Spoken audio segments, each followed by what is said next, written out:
Hey everybody, this is Tazilon and I'm in my VK2801 here in Airfield for a Scouting Made Simple video. We're going to talk about several basic concepts such as giving your teammates enough room to move, some thoughts on flanking, maybe from a different perspective than what you usually hear, and a little bit at the end about working with another player to catch enemy tanks in a crossfire. So I'm going to start off a kind of a good mix of tanks. TDs are at the top of the list, and this is a tier 8 fight, only 3 tier 8s apiece, but this is about as hardcore as it gets with me being a tier 6. So unlike the last couple videos where I had a good position in the team ranking, this not the case this battle. I'm going to go up here to the balcony. There's a light right beside me who's probably going to go to the same place, so I just need to be aware as I go up there not to run into him and give him space to move back and forth too. One of the ways to really hurt yourself or your teammate or both is if you're both operating in the same space restricted area to get right up against each other and you end up running into each other, neither one of you being able to move, and then you both die. So I'm pulling out to get shots. I'm giving him enough room to get back and hide, and I'm swinging wide when I do it so that he still has room to operate. Now this T-37 really gets in the way because too many tanks in one spot. 2 tanks can operate up here. 3 tanks, as you'll see, just really complicate the matter. Ooh, somebody took out that Cromwell. And the 37 moved on, thankfully. But when you have a couple tanks together, be really aware that you number one, you don't prevent them from being able to back up and get out of sight, that they don't end up behind you to where you fire and it's like, oh crap, now I can't back up. Just, you have to really be aware of what's going on around you, because your worst enemy at that point is your own teammates. Sometimes they do it intentionally, sometimes they don't realize that they're preventing you from being able to evade enemy fire.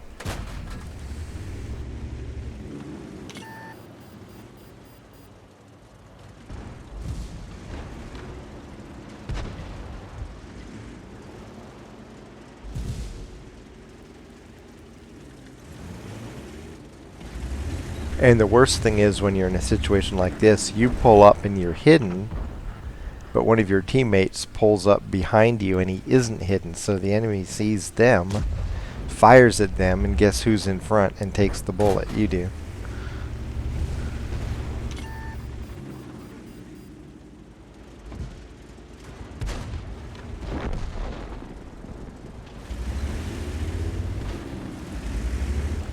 So far everybody's working together pretty good up here, despite not having much space to work in.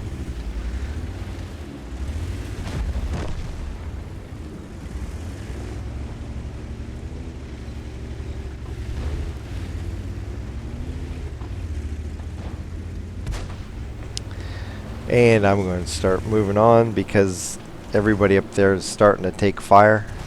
Just a matter of time till, even if I'm not seen, I'm going to end up catching a bullet meant for somebody else, so I'll go somewhere else. This J Panther's off on his own down here. He has the AT-15 Alpha backing him up.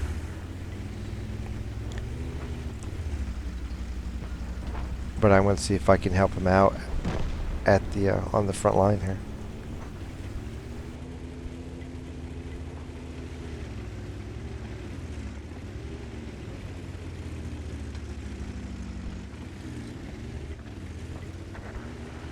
They got 2 TDs opposing us over on the other side. Now notice I'm already turned and set to evade after I shoot, because I know I'm going to get seen. So I shoot and scoot. If they do try to fire back, I'll be out of line of fire by the time they can press the trigger.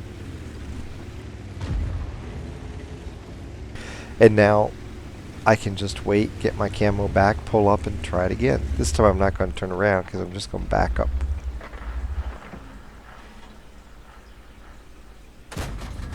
That one didn't go through.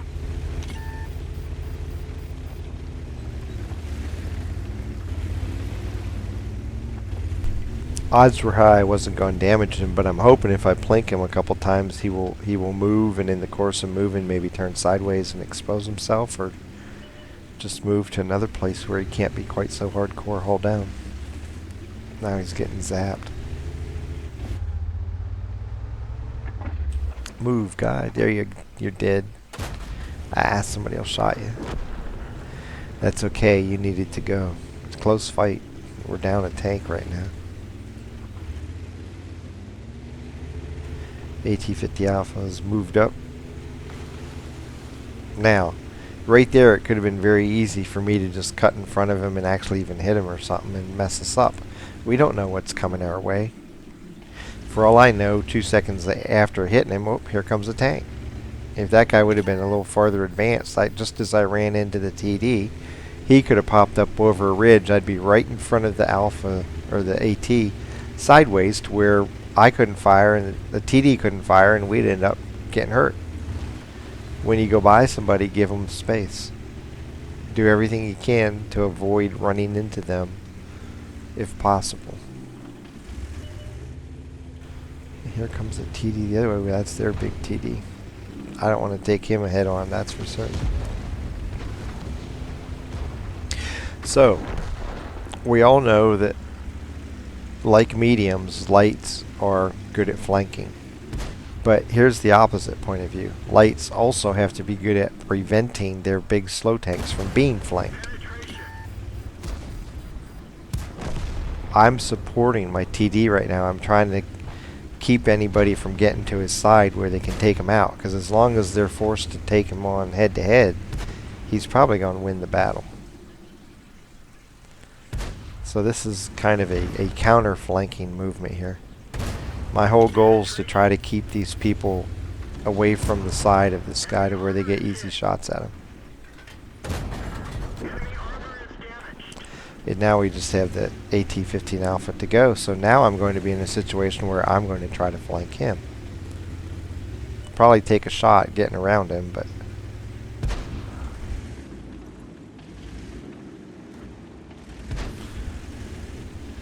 So I'm going to move out so I can make a clear run on him. And here we go. If he shoots at me, fine. Before he can load again, I'll be behind him, and unless somebody else interferes, he's going to die. We didn't even scratch them. And a fire, yes. Enemy fire. Penetration.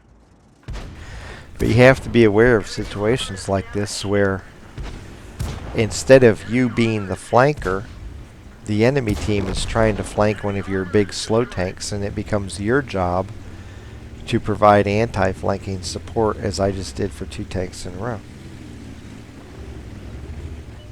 If you keep people off the sides of your big guys, a lot of times you'll end up winning the fight, because they can just pound on people head to head. I'm going to try to come up and around and come in behind this Nashorn. It's 2 against 3 right now. But when I take that crew shock due to Artie, I'm not going to go after the Nashorn, because of the fact I can't rotate my tank very well on sand, and especially when my crew's in shock. So I didn't want to go try to dance with that guy. I was planning on going over there and just getting to his side, but when I took the crew shock, forget it. The T-37's moving up on the other side here, so I'm going to work with him. And the idea now is take out the Artie before the TD can get back and help, or if he decides to go on and cap, take him out and drop back and defend. Now he's pointed right at me. I know the T-37's over there pinging him, so I just have to wait. I'm watching. If he starts turning toward the T-37, then I'll pull forward. And here comes the other Artie after him. So the T-37's going to hide and let me plink this guy.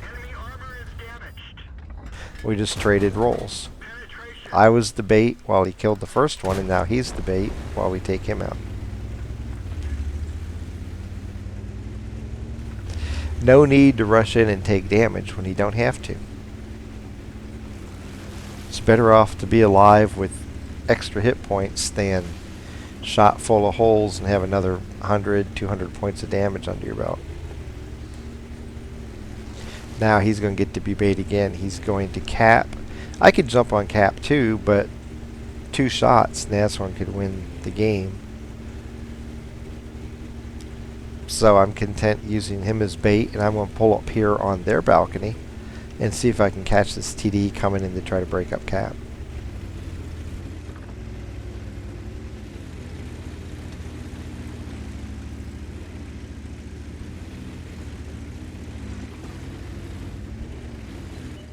And there he is, right on schedule. Giving me a nice flanking shot. I get a crit hit. That sucked. Now I have to get behind this rock so he doesn't kill me. No problem. While he's sitting there contemplating what to do, time is ticking. He'll probably disappear, so I have to pull forward or backward. I'll do both. Didn't see him moving forward. Don't want to stick too far out there. Now I see him. He's not. Watch, when I pull back up and zoom in, he doesn't have his gun pointed at me.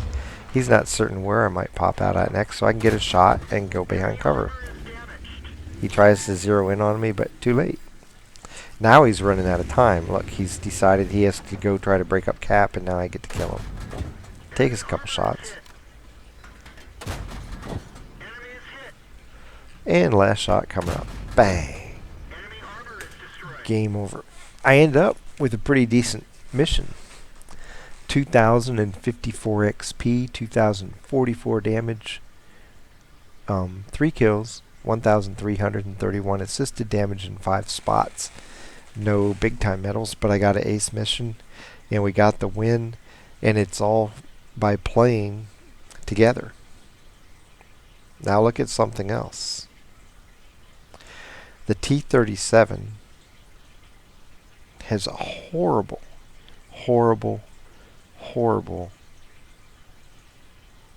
XVM rating. But he got 3 kills. And at the end, when we needed to work together, he played pretty damn good. He knew to take on the arty when it was facing me, and then get out of sight when the other arty tried to come in and face him. And he peeked around at the end to get the kill, no big deal. He could get the shot off before the arty could even begin to fire back at him.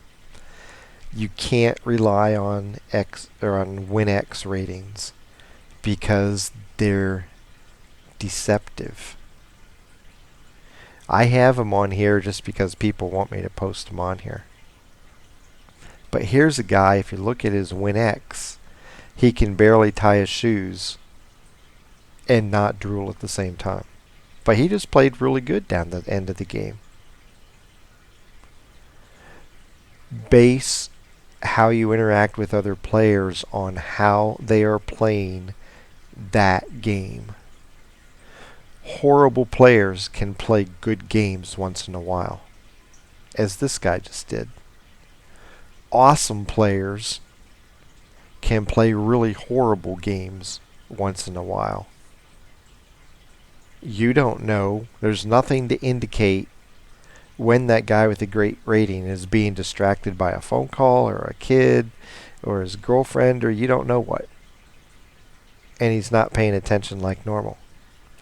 Maybe he just has an off game where something that he tries doesn't work. Go by how people are playing that game. And if they're playing good, go with it. If they're playing horrible, it doesn't matter what their rating is. If they're playing horrible, understand that person's probably not reliable right now for whatever reason. If they're playing strong, doesn't matter what their rating is, they're being good. Work with them. And then some simple things that you saw when we were all up on the balcony, 3 of us together, more than what should be up there. Try to give everybody space to operate. Everybody wants to get the shot off. The smart people, after they shoot, want to back up and get out of line of sight in case they get spotted. If you're all trying to fight each other for that one prime shot, you end up running into each other, and one of you or multiple of you die because you can't get out of your own way. So give each other space to operate. It keeps you all alive. And it allows you all to place shots on the enemy. If things get too hairy, even if it's a spot you cherish and want to be there, move. If you're mad because you had to give up your spot and you're alive, you're better than being happy because you were the bully and forced your way to stay there and end up dying.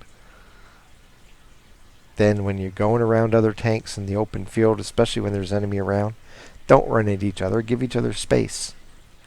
And finally, don't just think in terms of flanking. Be aware of those times in the battle where one of your less agile tanks risks being flanked themselves, and try to provide support if it makes sense to do so at the time.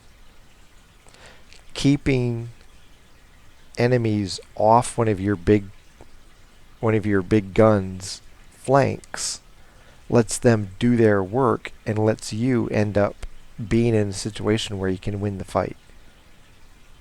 So yes, good to flank, but always be aware of those times when you need to be the anti-flanker, because that's just as important in many battles.